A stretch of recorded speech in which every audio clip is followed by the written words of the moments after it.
Class 11 biology. Okay, your first topic is living. Your first heading is living. What is the exact meaning of living? Exact meaning क्या होता है living का? मैं हिंदी में इसलिए थोड़ा सा बोल रहा हूँ ताकि सभी बच्चों को, स्टूडेंट्स को समझ में आ जाए क्लियरली, और बाकी जो इंग्लिश में समझ सकते हैं तो बहुत अच्छी बात है. It's very good. So the first topic is living. What are this the meaning of living? Living means जिंदा रहना. जिंदा कौन होता है? जिसके पास कुछ स्पेशल फीचर्स हो, जो कुछ क्या दिखाता हो, फीचर्स दिखाता हो, उसी को हम जिंदा कहते हैं.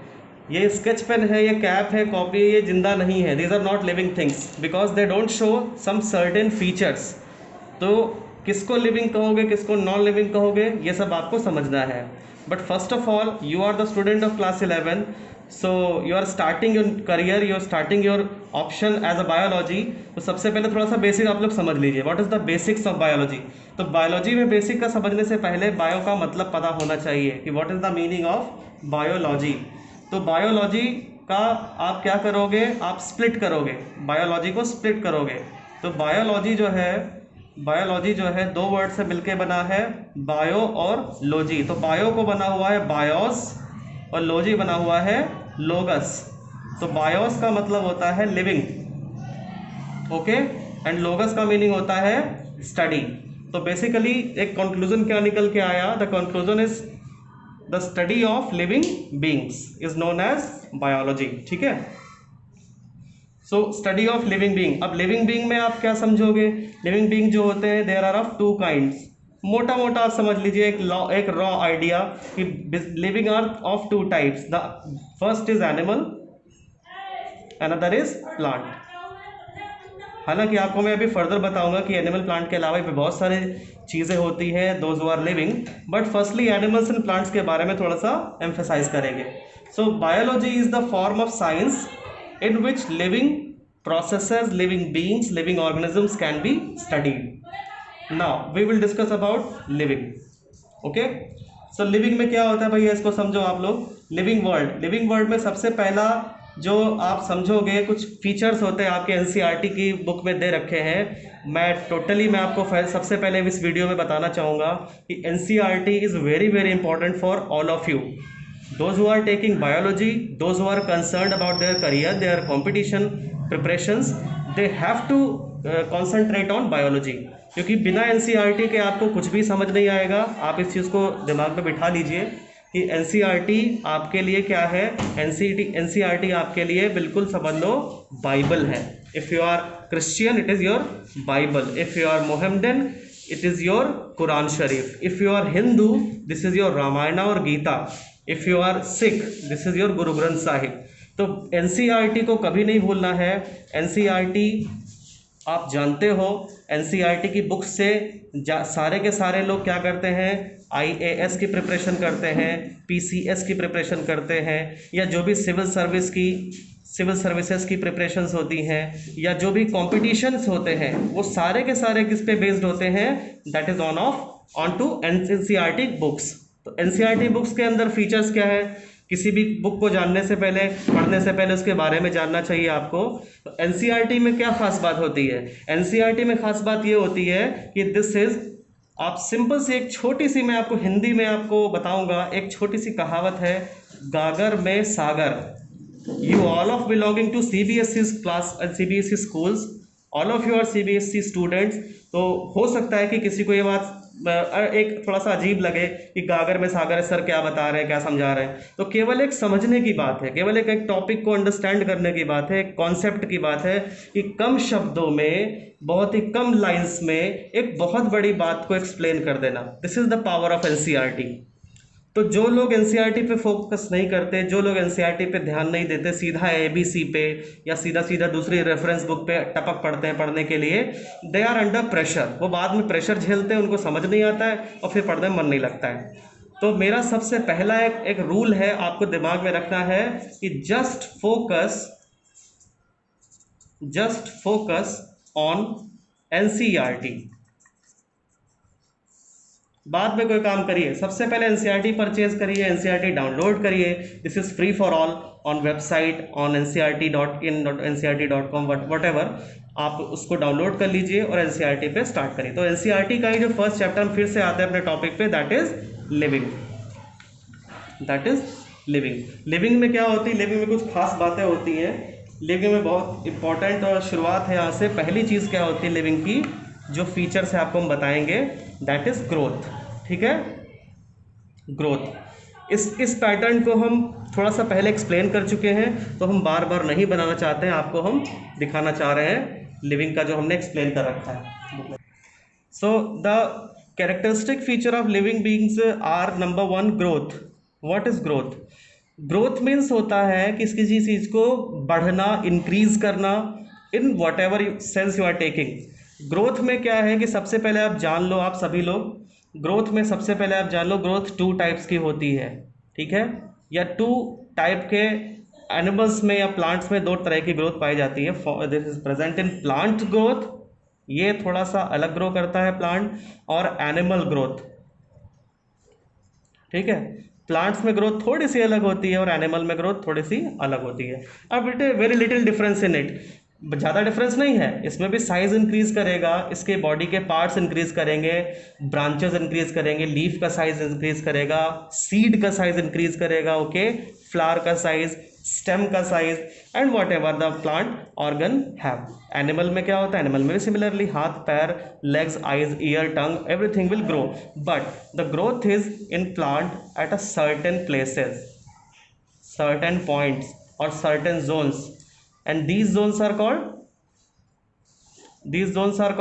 क्या कहते हैं इनको? बताइए आप लोग। Meristematic zone. इनको मेरिस्टेमेटिक जोन्स पर ही ग्रोथ होती है। फर्स्ट ऑफ ऑल ये पॉइंट आपको पता होना चाहिए। What is the meaning of meristematic? The meristematic zone is where cells are dividing continuously 24/7। यहाँ पे सेल डिवीजन कैसा होता है? 24/7। okay, and number 2 point is about cell certain point meristematic zone, and number 2 is unlimited। जो growth होती है वो plants में कैसी होती है? अनलिमिटेड होती है, मतलब till death they are growing. जब तक कि उनके अंदर कैपेसिटी है, साइटोप्लाज्म जा रहा है, वाटर जा रहा है, फूड जा रहा है, मिनरल जा रहे हैं, तब तक वो ग्रो करते रहेंगे। ठीक है, प्लांट्स अपने डेथ के दिन भी ग्रो करते हैं, अगर उनके पास न्यूट्रिशन और मिनरल्स पहुंच रहे हैं तो उनकी सेल्स डिवाइड करती रहेंगी। ठीक है, और जो ग्रोथ है, थोड़ा सा ग्रोथ के बारे में और जान लीजिए। इंक्रीज में क्या, it is growth is increase of overall size, mass और टिश्यू ऑफ द ऑर्गेनिज्म। ठीक है, उसमें ग्रोथ होगी तो प्लांट का ग्रोथ होगी। मान लो तो छोटा सा प्लांट है, बहुत लाइट वेट होगा, बड़ा हो जाएगा और भारी हो जाएगा। मैंगो ट्री हो जाएगा तो और बड़ा हो जाएगा।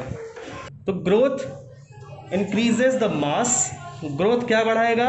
किसी भी ऑर्गेनिज्म में मास बढ़ाएगा। ठीक है, उसका साइज बढ़ाएगा।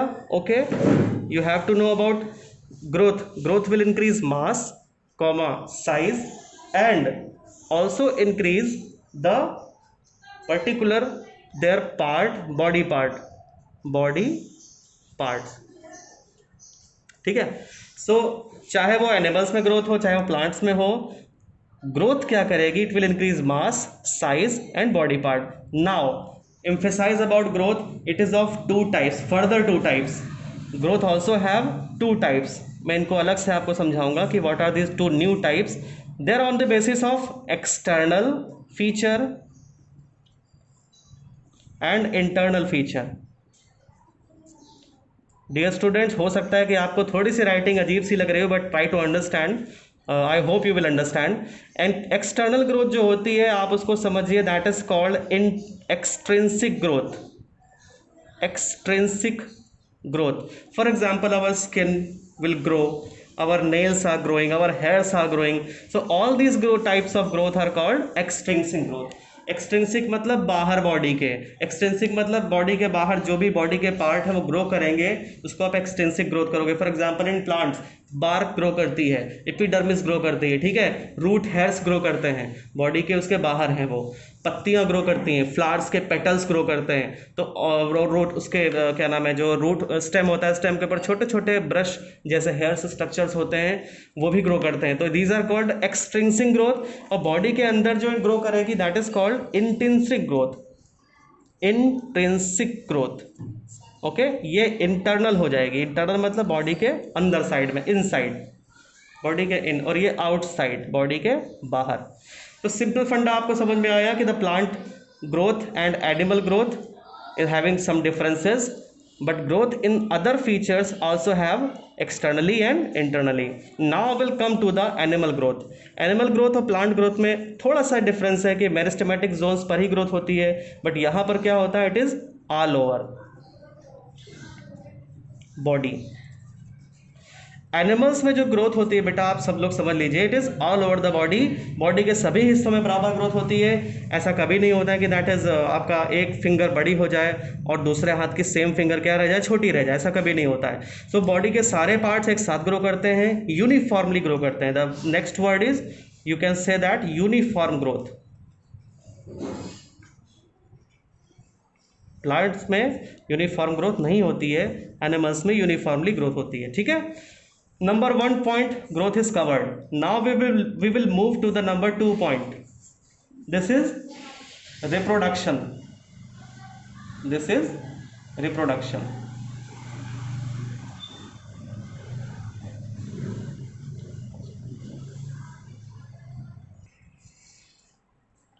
Reproduction, class 11th students, all of you have studied about reproduction in class 10th।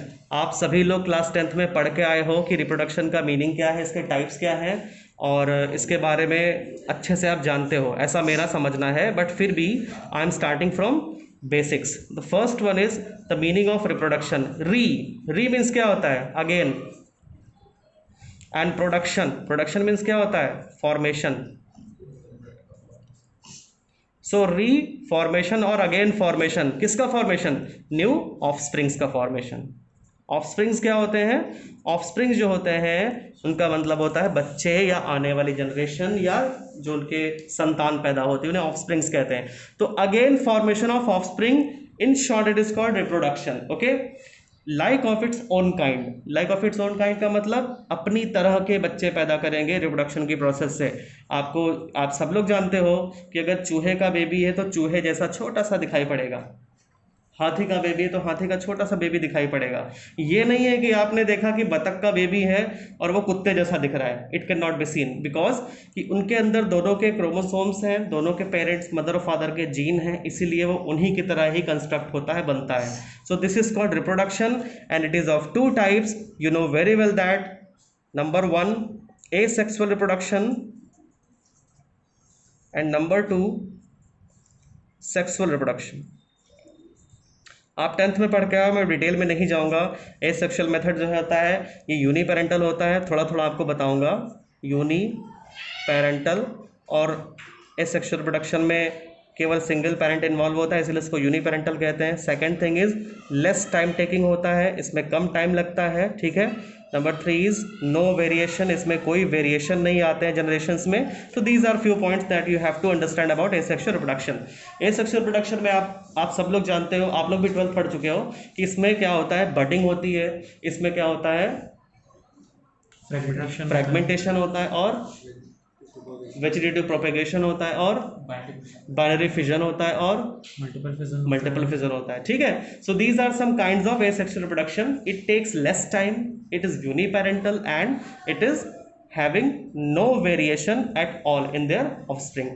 अब क्योंकि इसमें कुछ मैंने पॉइंट बताया आपको, तो ये इनके लिए फेवर में है। ये सिंगल सेल ऑर्गेनिज्म में होता है, सबसे बड़ी बात हमको बता रहे हैं, सिंगल सेल ऑर्गेनिज्म में, और कुछ मल्टीसेलुलर ऑर्गेनिज्म में, like example like hydra, okay. तो अब आते हैं मोस्ट इंपॉर्टेंट प्रोडक्शन पे, दैट इज सेक्सुअल। इसमें 2 पेरेंटल होता है, यानी कि इसको बाई पेरेंटल कहते हैं, ओके।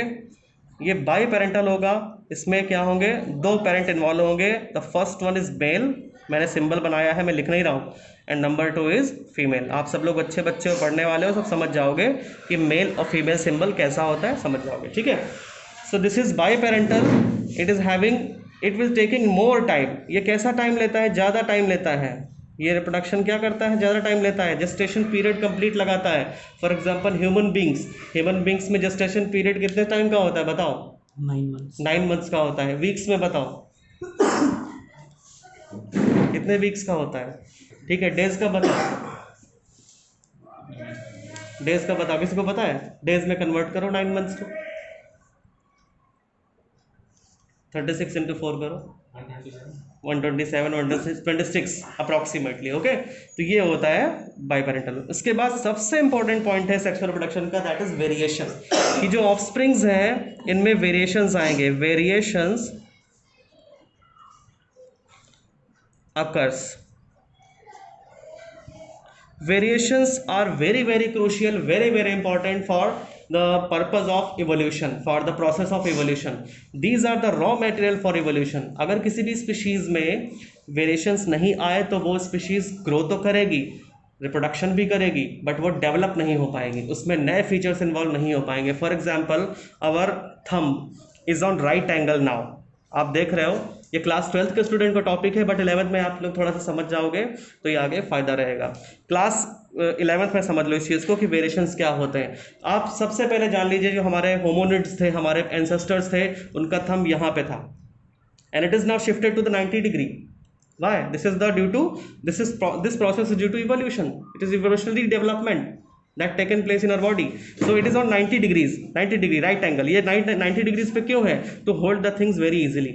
हम किसी भी चीज़ को पकड़ सकते हैं, हम एक बुक को पकड़ सकते हैं, हम एक पेन को पकड़ सकते हैं इजीली, हम फ़ोन को पकड़ सकते हैं, स्केच पेन को, या कोई भी चीज़ होल्ड कर सकते हैं।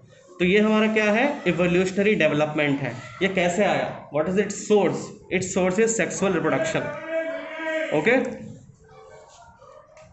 okay students, the living process में you have studied about 2 features. Number 1 is growth and number 2 is reproduction. These 2 topics have been discussed. Now I'm going to switch third topic. The third topic of living being is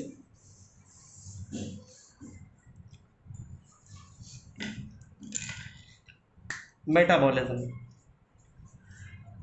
Okay, in class 10th you have very well studied about metabolism. Class 10th में आप लोगों ने जो first chapter biology का study किया है उसका नाम है लाइफ प्रोसेसेस। याद आया?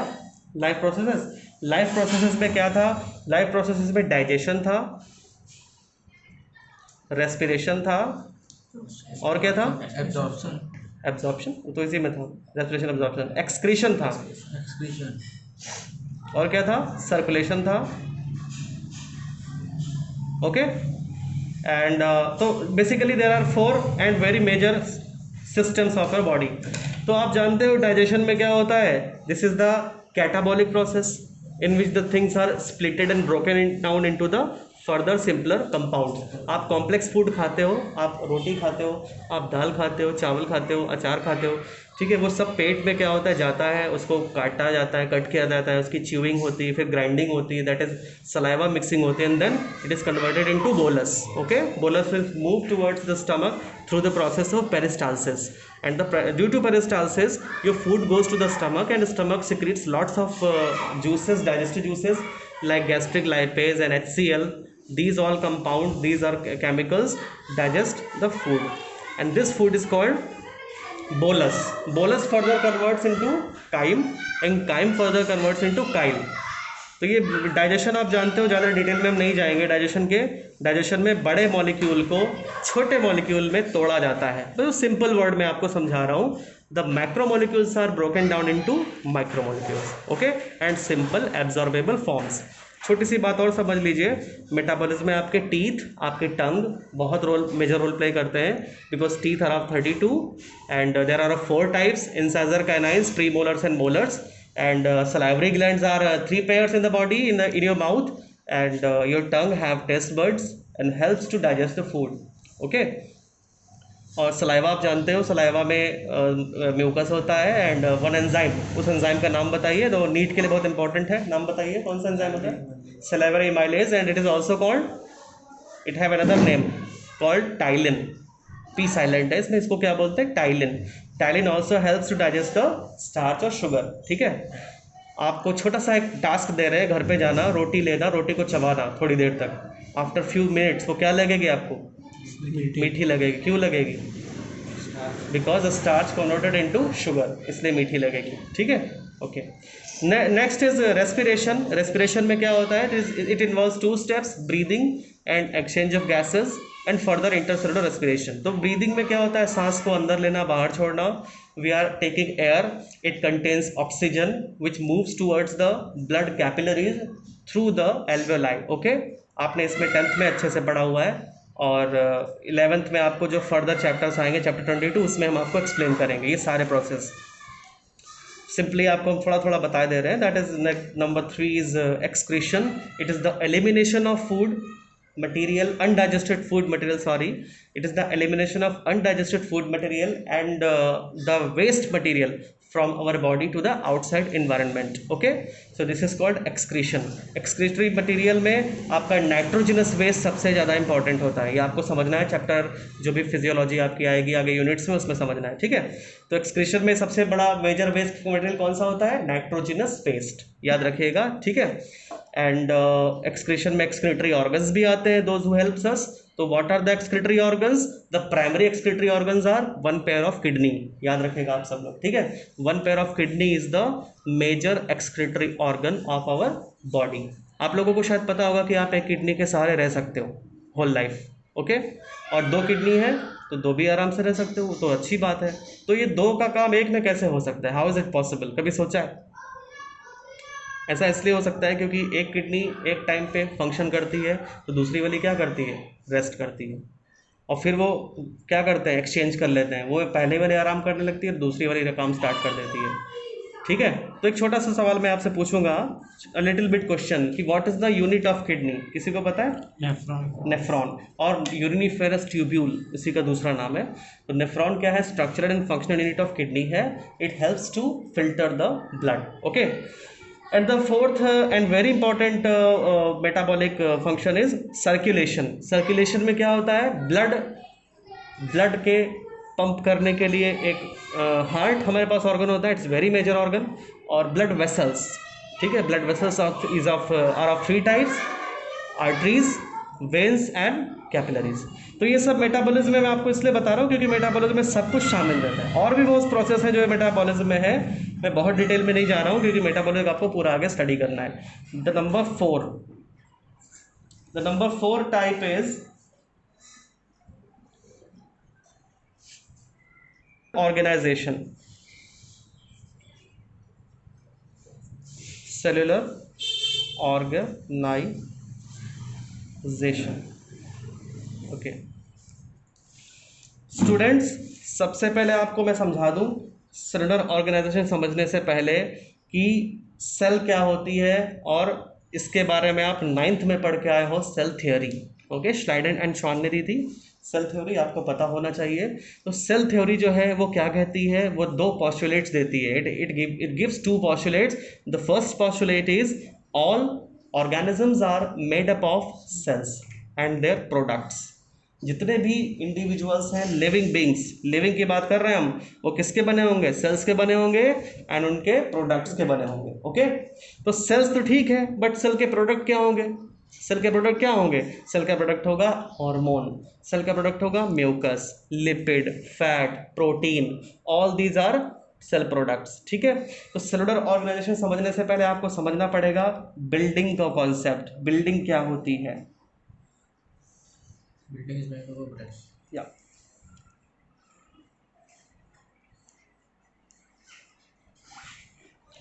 You know this is multi-story building. और बिल्डिंग में क्या है? रूम्स है। मैं आपको एक रूम बना के बाहर दिखा रहा हूँ, this is the one room. Okay, और रूम जो होते हैं उनमें आप जानते हो रूम किस चीज़ के बने होते हैं? वॉल्स। ठीक, तो ये मैं इस रूम से एक इस वॉल को आइसोलेट कर रहा हूँ, ये एक वॉल हो गई। और वॉल किस चीज़ की बनी होती है? यू नो, ब्रिक्स, छोटी छोटी ईंटें होती हैं, उनकी ब्रिक्स से वॉल बनी होती है। ओके, तो मैं अब ब्रिक को अलग कर रहा हूँ यहाँ पर, ये एक ब्रिक अलग आ गई मेरे पास, ये ब्रिक। ओके, तो ये जो ब्रिक है आप इसको कह सकते हो या नहीं कह सकते? This is the unit of this building, this is the structural unit of this building. Okay, this is multi storey building. This is a room, this is a wall, and this is a brick.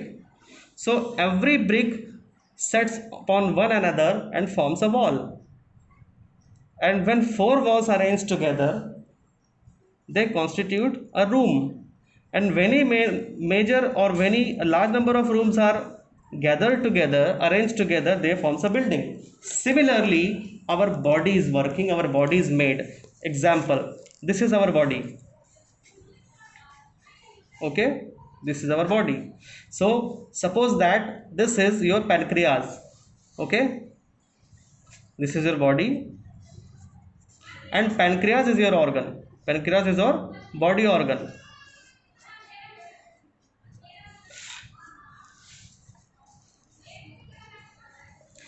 And then pancreas is made up of large number of cells, so you can take out the tissue. You can take out the tissue. Pancreatic tissue. Pancreatic tissue contains large number of and many types of cells.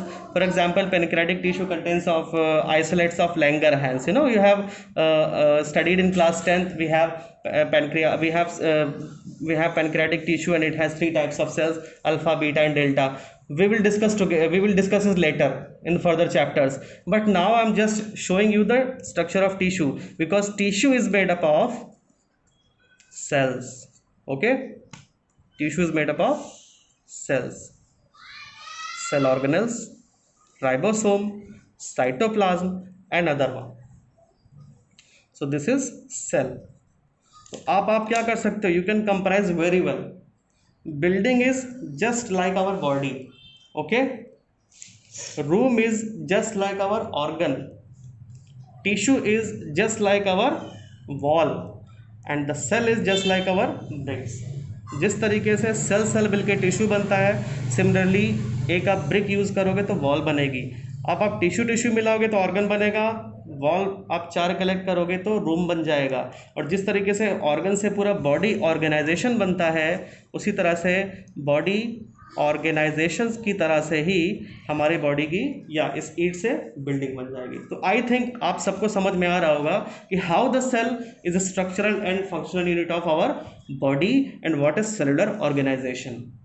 I hope you understand. ठीक है, आगे चलते हैं. The fifth character is of living consciousness.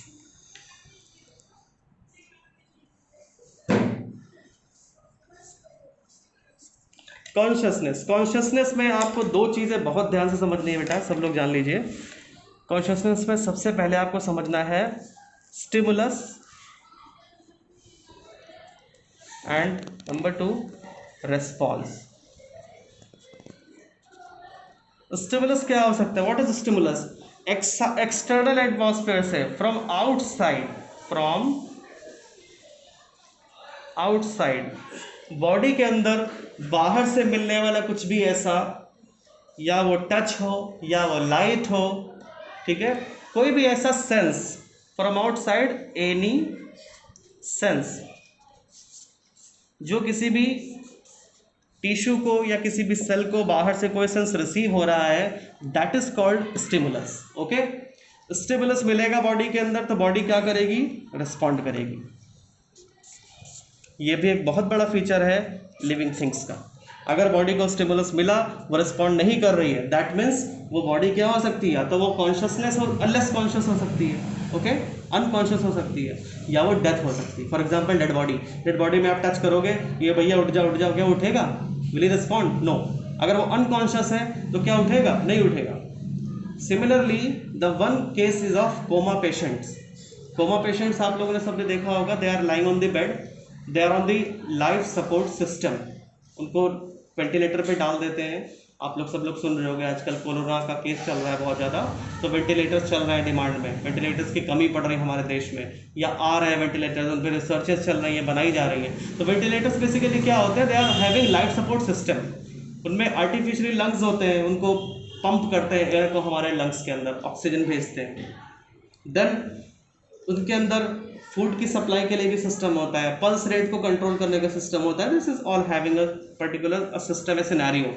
तो वो consciousness को maintain रखने के लिए होता है, because these patients are unconscious to performs their functions themselves, तो वो डिपेंड होते हैं मशीन पे। इसीलिए जो अनकॉन्शियस पेशेंट होता है, कोमा पेशेंट होता है, उसको पार्शियली डेड बोल देते हैं या लीगली डेड बोल देते हैं, ठीक है। उनके अंदर जो भी उनकी जो वसीयत होती है, विल होती है, वो डिस्ट्रीब्यूट कर दी जाती है उनके लव्ड वंस में, उनके फैमिली मेम्बर्स में, बिकॉज कोमा से वापस आना it's very crucial process. Okay, कभी कभी आ भी जाते हैं, for example Ian Thorpe, for example Michael Schumacher, these are the car racers, those who have got very seriously injured in accident, but later after few months they come back from coma। और ऐसा भी कभी कभी हो जाता है कि उनकी डेथ हो जाती है, बहुत लार्ज नंबर है। तो जो कॉन्शियसनेस है वो भी क्या है, एक फीचर है लिविंग बीइंग का। तो अब हम थोड़ा सा मगअप करेंगे और समराइज करेंगे कि आपको क्या क्या मैंने पढ़ाया। तो लिविंग बीइंग में सबसे पहले मैं आपको पढ़ाया कि उनके बायोलॉजी का मीनिंग मैंने आपको बताया कि बायोलॉजी का मीनिंग क्या है। फिर एनसीईआरटी का बेसिक मैंने आपको बताया कि एनसीईआरटी की कितनी वैल्यू आपके लिए है। और फिर पहला फीचर था ग्रोथ प्लांट में अलग टाइप से होती है, एनिमल्स में थोड़ा सा अलग होती है, कुछ सर्टेन पॉइंट्स में होती है, उन्हें मेरिस्टेमेटिक जोन कहते हैं, और ये 24/7 हर समय होती रहती है। और एनिमल्स में क्या होता है, एनिमल्स में पूरे बॉडी में एक साथ होती है। और ये एक पॉइंट ये छूट गया था, मैं फिर से बता दे रहा हूँ, ये एक लिमिटेड टाइम तक होती है। ओके, सॉरी स्टूडेंट्स, ये कब तक होती है, लिमिटेड टाइम तक होती है। मीन्स आप 18 ईयर्स तक ग्रो करोगे, उसके बाद आपकी ग्रोथ रुक जाए, आपकी जो लेंथ है बढ़नी रुक जाएगी और आपका डेवलपमेंट होता रहेगा, न्यू सेल्स आती रहेंगी, पुरानी सेल्स मरती रहेंगी, लेकिन आपकी बॉडी की जो ग्रोथ है वो रुक जाएगी, लेंथ बढ़नी रुक जाएगी, ठीक है। फिर मैंने आपको एक बात और बताई कि एक्सटर्नल ग्रोथ होती है बॉडी के अंदर और इंटरनल होती है। तो एक्सटर्नल ग्रोथ जो होती है उसको एक्सट्रिंसिक ग्रोथ कहते हैं, ये नॉन लिविंग थिंग्स में भी होती है। एग्जाम्पल रीनल कैलकुलस या गुर्दे की पथरी या बॉडी में स्टोन हो जाती है उसको बोलते हैं, तो वो भी बढ़ जाती है, but it is not living. And internal या इंट्रिंसिक ग्रोथ, ये हमारे बॉडी के अंदर के ऑर्गन्स होते हैं, किडनी है बड़ी हो जाती है, छोटे से बच्चे होते हैं इतनी सी किडनी होती है, हार्ट इतना बड़ा होता है। और आज हमारा हार्ट क्या है, हमारे फिस्ट साइज़ का हार्ट होता है। अगर मैं अपनी फिस्ट को क्लोज करूँ, इसको दूसरे हाथ से कवर करूँ और मैं फर्स्ट फिस्ट को हटा लूँ तो मेरा हार्ट का साइज़ इतना है, ठीक है। तो ये ग्रोथ हार्ट की ऐसी होगी। छोटा बच्चा होगा, उसका छोटा सा हैंड ही होगा, तो उसका हाथ छोटा सा, इतना बड़ा उसका हार्ट होगा, ठीक है। तो उसके ये जो ग्रोथ होगी उसको इंट्रिंसिक ग्रोथ कहेंगे, इंटरनल ग्रोथ कहेंगे। फिर रिप्रोडक्शन पे आए हम लोग। रिप्रोडक्शन होता है 2 टाइप्स का, एसेक्सुअल एंड सेक्सुअल। एसेक्सुअल में uniparental, it is less time taking and it involves no variation, it don't result in variation. Sexual reproduction में क्या होता है, बाइपेरेंटल होता है, मेल फीमेल गैमीट्स बनते हैं, उनका गैमीट का फ्यूजन होता है, गैमीट का फर्टिलाइजेशन होता है और जाइगोट बन जाता है। It is more time taking and variations इसमें मिल जाते हैं। और वेरिएशंस की क्या खास बताई थी मैंने बात कि इसमें क्या हो जाता है, इनके वेरिएशन से आने से क्या हो जाता है, इवोल्यूशन हो जाता है किसी भी रेस में, किसी भी स्पीशीज़ में। फिर उसके बाद मैंने थर्ड आपको पॉइंट बताया कि थर्ड पॉइंट क्या था, मेटाबॉलिज्म। मेटाबॉलिज्म में जितनी भी प्रोसेस बॉडी के अंदर होती है उनका जो सम है उसको ही क्या कहते हैं आप, मेटाबॉलिज्म कहते हो, छोटी सी बात। फिर फोर्थ में बताया कि आपको सेलुलर ऑर्गेनाइजेशन की सेल कैसे होती है, किस तरीके से हमारे बॉडी में सेल का काम है और कैसे हमारी बॉडी कंस्ट्रक्ट होती है cell to cell. And you know very well that we have a large types of cells in our body, और लार्ज नंबर ऑफ सेल्स और बॉडी। आप जानते हो कि डेली की डेली सेल्स मर जाती हैं और नई बन जाती हैं, ठीक है। फॉर एग्जांपल आप अपने घर की जो डस्ट देखते हो, धूल आपके घर में जो मिलती है, झाड़ू लगाते हो या स्वीप करते हो, तो उसमें जो 80% है वो क्या है, it is dead cell, these are dead cells. Okay, आप ब्लैंकेट को झाड़ते हो, उसमें से भी जो निकलता है वो डस्ट नहीं होता है, वो आपकी बॉडी की ही डेड सेल्स होती हैं। आप कपड़ा धुलते हो, उसमें आपको हल्का सा काला गंदा सा पानी दिखता है, it is containing dead cells. Okay, समझ में आया डेड सेल्स, ठीक है। तो ये सेल्स के बारे में हम नेक्स्ट चैप्टर आपका है उसमें हम एक्सप्लेन करेंगे। And the fifth point is consciousness. Consciousness में आपको 2 चीज़ें बताई मैंने, स्टिमुलस जो बाहर से कुछ मिले, ये लाइट भी हो सकता है, ये टच भी हो सकता है, ये स्मेल भी हो सकती है, हीट भी हो सकती है। ओके, तो उसके बाद दूसरा बताया मैंने रिस्पॉन्स, कि स्टिमुलस आएगा, बॉडी प्रोसेस करेगी और उसका रिस्पॉन्स देगी। इसमें सेंस ऑर्गन पूरा का पूरा रिस्पॉन्सिबल होता है। सेंस ऑर्गन में नर्वस सिस्टम आपको हम पढ़ाएंगे, नर्वस सिस्टम पढ़ाएंगे, रिफ्लेक्स सेंटर वगैरह जो भी होता है उसको एक्सप्लेन करेंगे, वो आगे फर्दर चैप्टर्स में, ठीक है। तो आपका ये पूरा का पूरा हमने सम अप कर दिया।